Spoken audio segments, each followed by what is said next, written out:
You're listening to the Inspire Excellence podcast, recorded at the BVA headquarters, with your hosts, Kevin Miller and Tommy Ahlquist.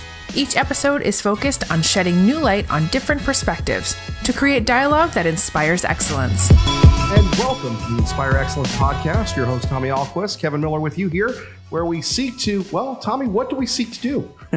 We seek to inspire excellence, Kevin, and this is our first episode. We had talked about doing something like this, but there are so many great stories and great people and great leaders in our community. There's a lot of things that we can talk about that I believe if we can get the dialogue going around issues that matter to people, we can inspire people. That's what it's all about. So here we go, our first one ever. Kevin and I have a little joke back and forth. I call him I don't know if you've seen Gran Torino with Clint Eastwood. You know, that grumpy old guy. Yes. So it's like, that's Kevin in my life. And now, so I'm going to be the optimist and Kevin could be the Gran Torino Clint Eastwood guy. Yes, that would be me. All my life, I've worked to be either a giant turkey or Clint Eastwood in Gran Torino. Before we get to our guest, though, what inspires you, Tommy? Oh, people inspire me. I think coming off the campaign I just had, one of the things that people say, what was the biggest lesson learned, blessing from the campaign? It was the people I met. People that love the state, people that love their families, that love God, that love this country. And you get inspired by people. Lots of stories of people making a difference in the lives of others. So that's hopefully what we get out of this. Actually, at the end of each podcast, that's the last question we're going to ask is what inspires you? And hopefully we get a catalog of what inspires the great leaders that we have on these shows. And we have some great leaders here from the three big cities here in the Treasure Valley. Yeah. We have Mayor Nancolas joining us. Mayor Nancolas, thank you for joining us. It's my pleasure. Thank you for having me. Mayor Tammy DeWeird. Mayor Tammy, thank you for joining us. Thank you. It's an honor to be part of the inaugural podcast. That's the big three. That's right. Mayor Kling, thank you for joining us as well. It's all official here. Tommy's going to hit me in a minute and say, hey, chill out, but welcome. It's awesome. Thank you. And I love the excellence topic. Good for you. Good. To be clear, we invited Mayor Beater, and he actually didn't say heck no. He said he would have been here if he had another engagement, but sure. Even Kevin couldn't scare him away. Well, when you have the physique of a bell pepper, you're pretty intimidating. So, yes. All right. So when we take a look at the biggest challenges that you all have, Mayor Nancolas, why don't we start with you? Well, thank you very much. Again, it's a pleasure to be here. Challenges to me, are opportunities to evaluate and do things better, but there truly are some challenges. As you know, we've been growing in leaps and bounds over the past few years, as the whole Treasure Valley has. But really, there's two things that we're dealing with. One is people. They're your most valuable asset. But right now, we're having trouble filling some of the jobs that we need to have to keep things rolling. The job market the unemployment rate is extremely low, as you know, which is a good thing. But it does create challenges in that we are having trouble filling positions. And so that's one issue that we are dealing with, is finding folks to come in and carry on the message and the mission that we've established over there in Caldwell, because there are so many jobs available out there in the world that it's just hard sometimes to get them. The second thing, transportation. There's no question. Keeping up with the cost of building new roads, sidewalks, curb, gutter, the infrastructure that we need to keep people moving and goods moving in this valley, but also in Caldwell. That's a huge issue for us. The cost is out of this world. As you know, Tommy, in trying to build anything right now, the cost has gone up dramatically. So as we try to look at our future and how we're going to continue to prosper, bring in businesses, keep the businesses that are there thriving, transportation is a huge issue for us. I think those were ones we thought we'd hear. Mayor Tammy. Oh, well, I think you'll see that transportation, traffic is a common denominator of all of our cities. But we do a city survey, and last year the top three came in as traffic, schools, and growth as one of the fastest growing communities in the nation for over a decade. You can imagine that does cause some challenges, and also a blessing and a curse is being the center of the Treasure Valley. We accommodate everyone's cars, not just our own growth. And we have local roads that need improvement and state facilities that surround us on all sides that do as well. and they're far behind really addressing those needs because of funding concerns for sure. The schools is a concern among our community, but I hold listening tours, and I just concluded them last month. And the residents I use as truthing feedback and being able to elaborate and fill in gaps. And there was a couple that said, the schools are crowded, but they've been crowded for several decades. The quality of the education continues to be provided by the West Ada School District. And we could stand our kids up against any kids across the country. And I know from my daughter, my youngest, that just got a master's degree, she had no problem in her academics in college and in her graduate program, because she had a strong foundation that was really ingrained with our West Ada School District education. So Nampa, Yes. shall we talk about, with the challenges? You know what, when we talk about growth and the challenges of growth, I'm reminded that cities across this nation, there are a few that actually have been declining.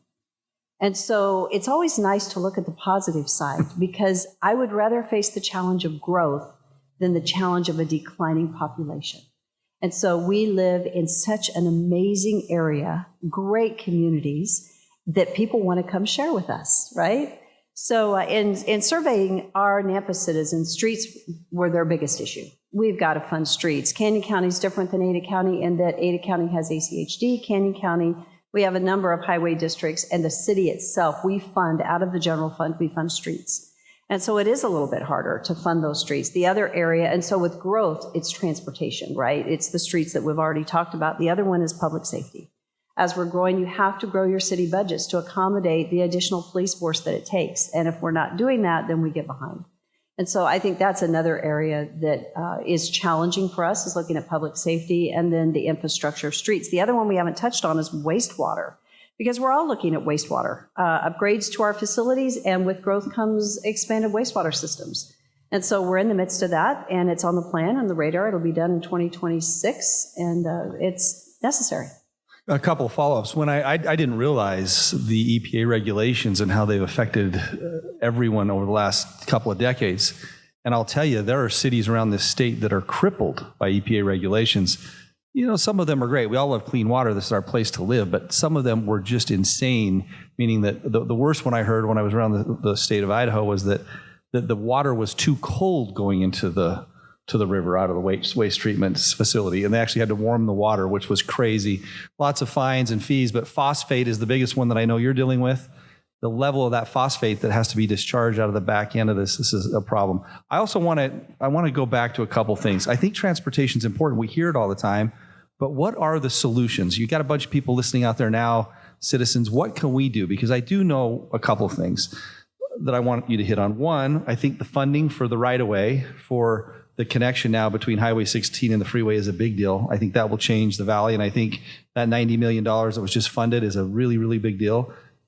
Maybe your thoughts on that. And then secondly, we are now the only state in the nation that doesn't have any state funding for public transportation. At some point, it can't be just right-of-way and roads, but we've got to have some sort of a system, especially in the Treasure Valley, that people can use public transportation. But can you maybe jump in and comment on a couple of those? Well, sure. We cannot continue to just predict and provide because it's too expensive. And for quality of life, and a lot of the companies that are looking at this area, public transportation is a big deal for their employees, for the quality of life. It costs huge money to build parking lots, right? So the cost of land, the cost of building that infrastructure.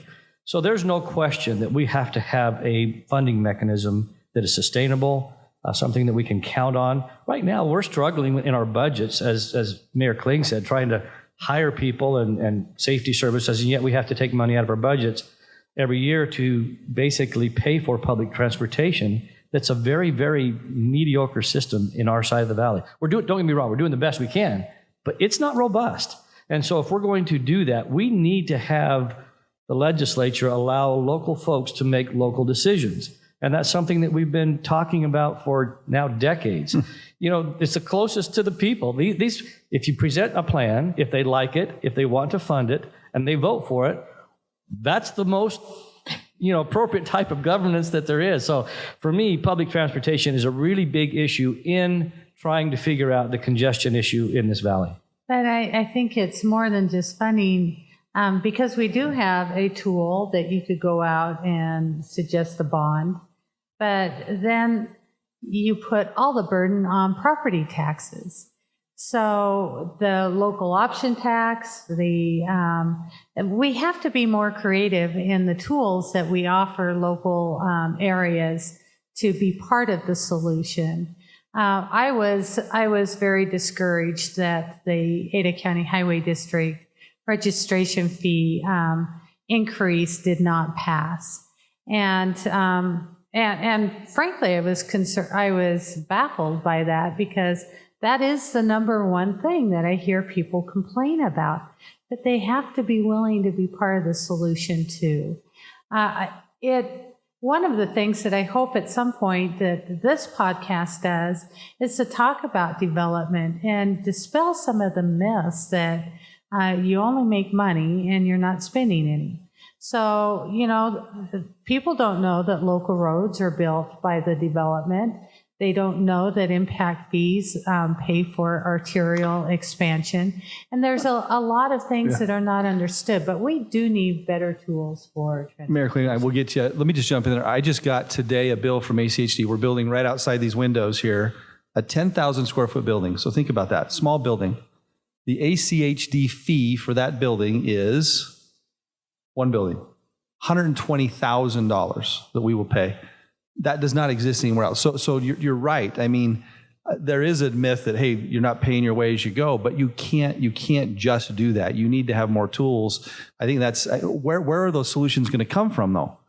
I mean, how do we do that? How do we empower people to be involved, to get government the tools that it needs to be able to accommodate these things? Because I tell you what's going to happen. We're going to have gridlock here very soon, right? People are moving here like crazy. There's no plan for funding. There's lots of plans for growth, but there's no plans for funding. What do you think, Mayor? Well, so in Nampa, we are looking at our impact fees, because the one thing that we're hearing people say is growth needs to fund growth. The people that are already here feel like they're paying their dues, but they need the people that are coming in to help offset those costs. So they're wanting growth to fund growth. We're increasing our impact fees, but actually our impact fees are just really now coming to match Meridian and Boise. We're going to be ahead of Caldwell on our impact fees because we haven't been charging them. And there's a little bit of pushback from the developers. The other thing that we're changing with our impact fees is that the exaction from the developers, where we were asking them to do some of that, some of the development, the road development, is going to go towards signals. Because signals, sometimes the stats show in the movement of traffic that you may stay with that same road, but you're going to move a lot more traffic if you deal with your intersections. And so I think it's coming back to really prioritizing how do you move traffic most efficiently. So that's just a solution. But regarding the comments on the legislative side, the state of Idaho, we really do need to focus on transportation funding, roads, bridges. It's imperative. And then the local option tax. Everyone has been talking about it. We've been talking about it for years. And I think this year at the state legislature, you're going to see the people saying we've got to address, give the communities the tools. I hope they don't screw that up, because if you think about it, down in Utah, when local option tax passed, it's a rural tool. It's a rural tool. You have little rural communities that have no other way to raise money to do anything. They control what happens in their own money. They raise taxes for a specific purpose. But if it comes out across our state as a great state of Ada and Canyon County tool that, hey, we're shoving a new tax out, this thing will go down in flames, but it really is a rural tool. Rural communities need it more than we do. Kevin, you better keep us on track.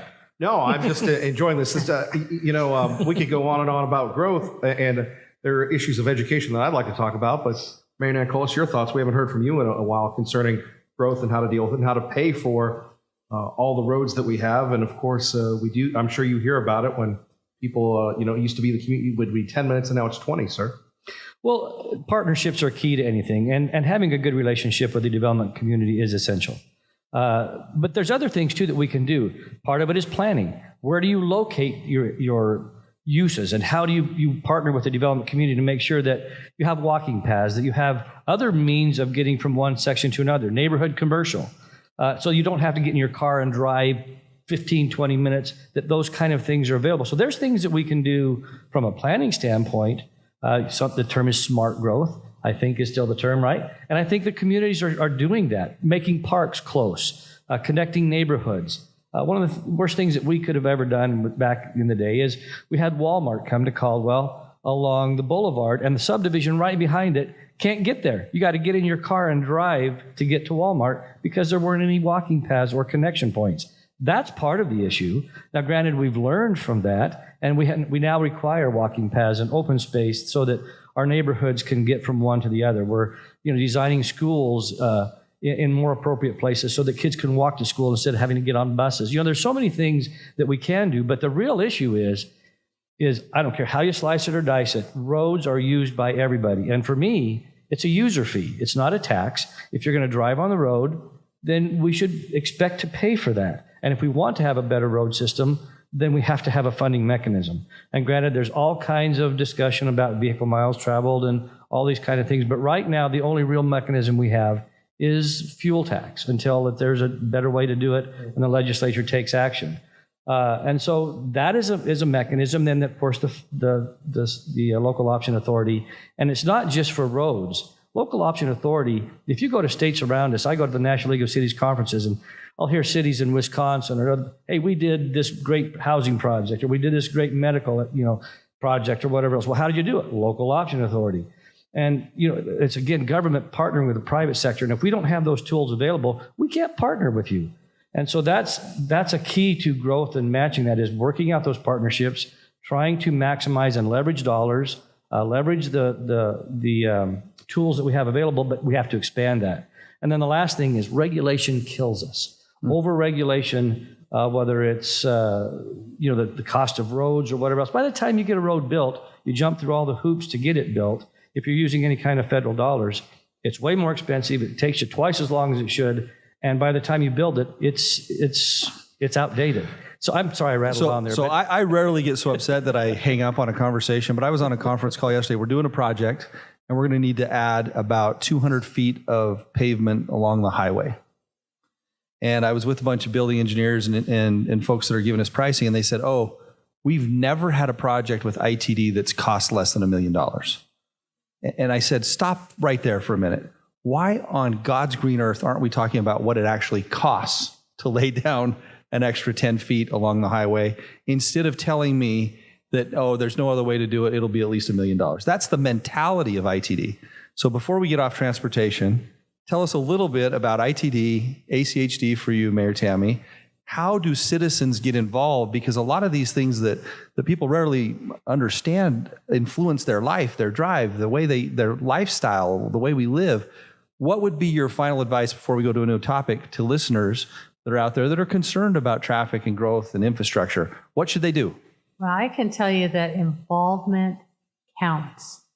That is the reason that you have 10-mile interchange just right outside your window.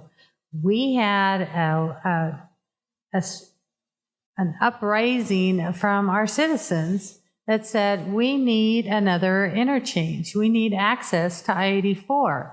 The two busiest interchanges were Meridian Road and Eagle Road.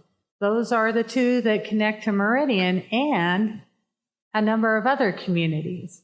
And so our citizens stepped forward and they let their voices be heard.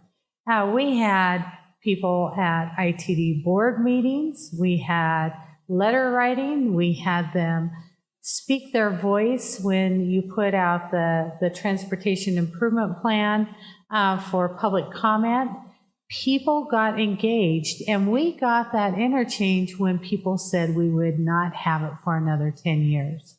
That's the difference that people can make. When they have had enough, it can make a difference. And you saw that also in Canyon County with I-84. We get the information out to our citizens. I tell you what, if you're going to email me and you're going to complain about transportation, you get put on a list. And when we have opportunities to exercise our voice, we will email you and say, you are invited to exercise your voice, and here's your opportunity.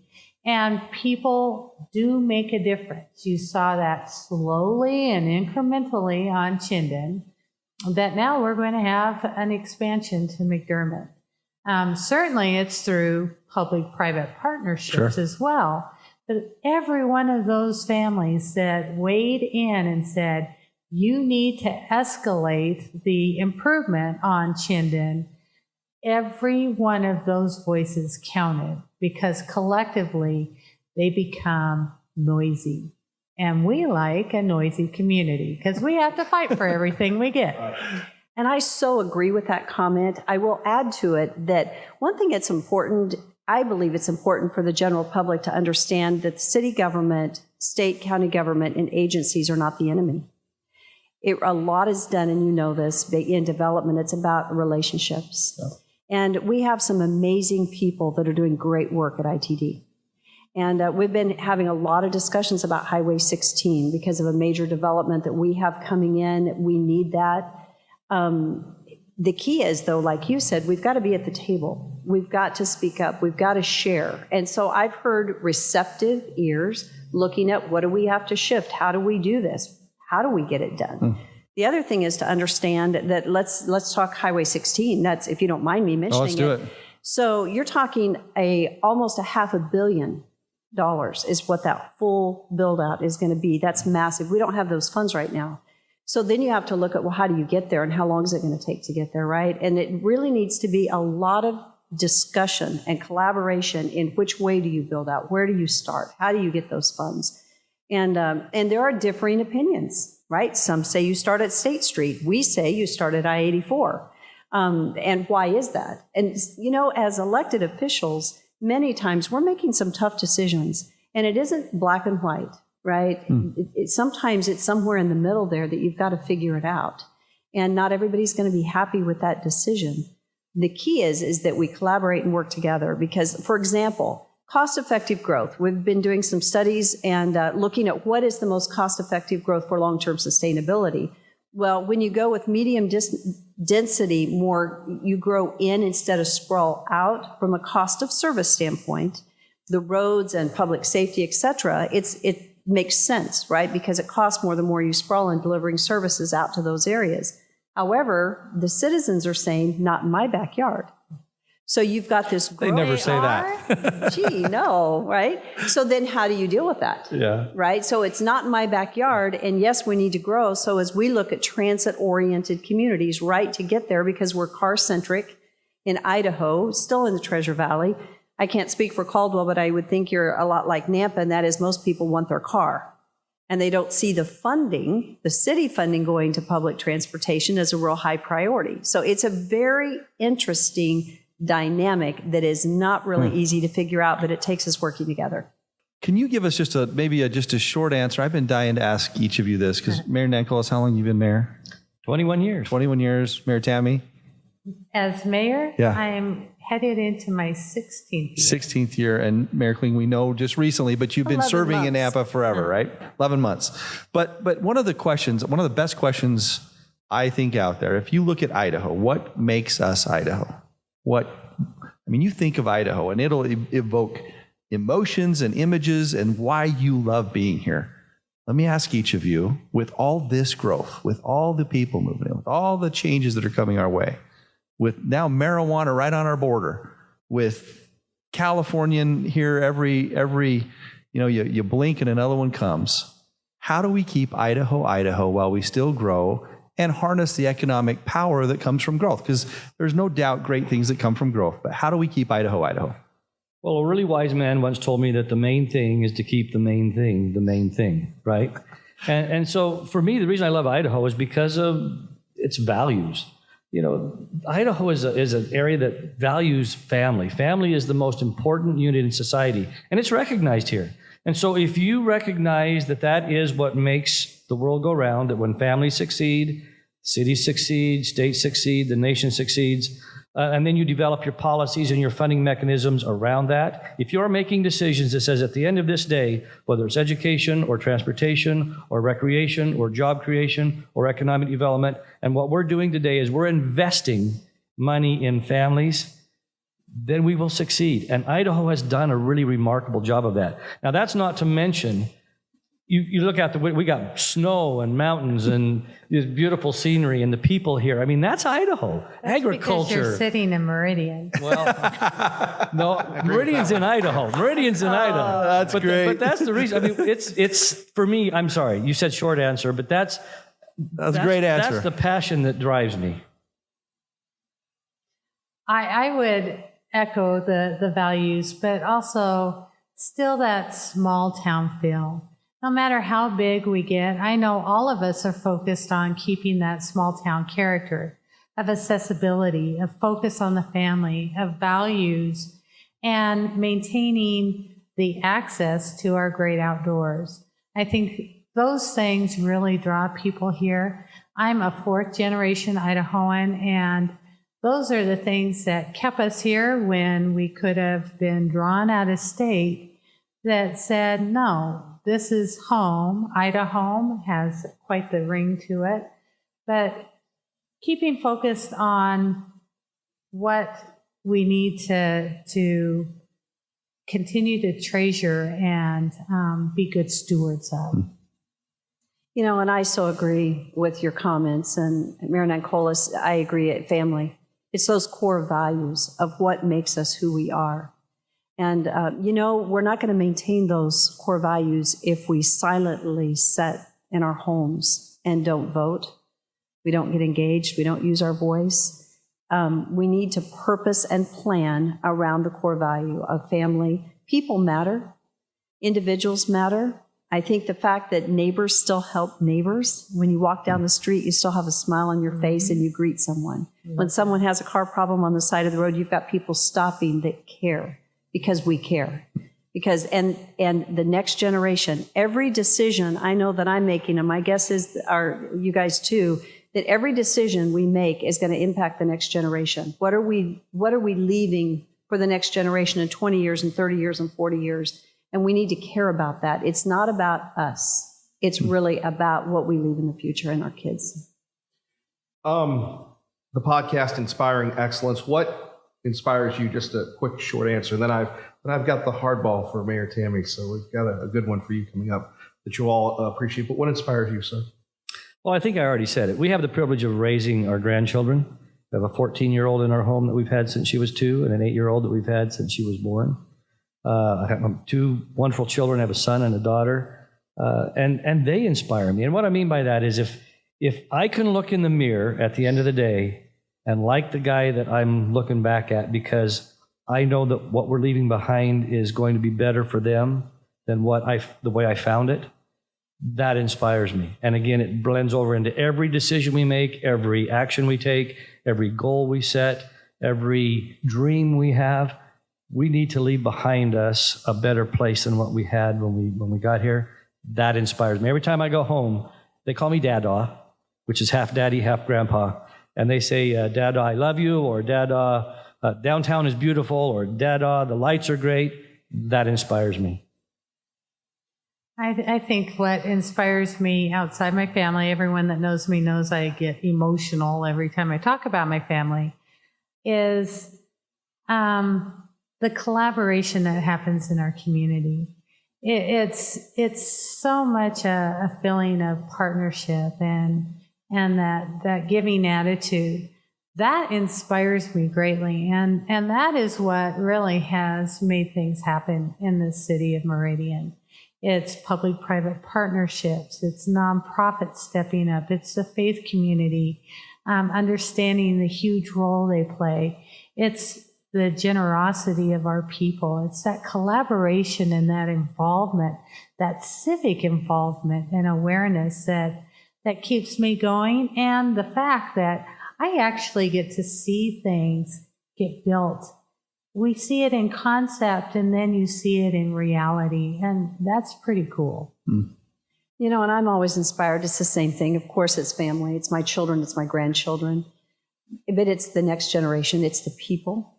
It's the care, as I said a little bit ago. It never ceases to inspire me and put a smile on my face when I spend time with kids, our youth, and hear of the wonderful things that our community does, the kindness that they exhibit to one another and the care that they have. Well, we appreciate that. I think we're almost done here, Tom. Yeah. Do we get to say something? Is that how this works? That's the pitch, yes, to you. Okay. All right, we'll get better at this. I just want to thank you all. I mean, local government to me that's the trenches. That's where it happens, right? That's neighbor to neighbor. It's they're talking to you about roads and their families and their needs. There are the list of questions we had. We talk about the challenges that are there that you face every day for us. So we just want to say thank you. I think you look around at the local leadership we have and what it takes to commit yourself, put yourself out there, take the good and the bad that comes with being public servants. And we just love you and appreciate you. Thank you for being on the inaugural show. Hopefully this isn't the last one. No, I think we're good for a few more. We'll work on getting renewed already. I can work on that for you. So. Unless you're hardball causes Is this what you're saving for the end? That'll be the next time. That'll be the next time because we've covered transportation, but education is such a hot button issue. But I believe we'll have to do that next. Yeah. To be continued if you three will agree to come back. We'd be honored. Love to. Yes. That's a key. Get them to agree to come back. Got it. All right. This has been Inspiring Excellence. Have a great day and inspire someone, everybody. You've been listening to the Inspire Excellence podcast. We invite you to find something that inspires you this week. Join us again for our next episode.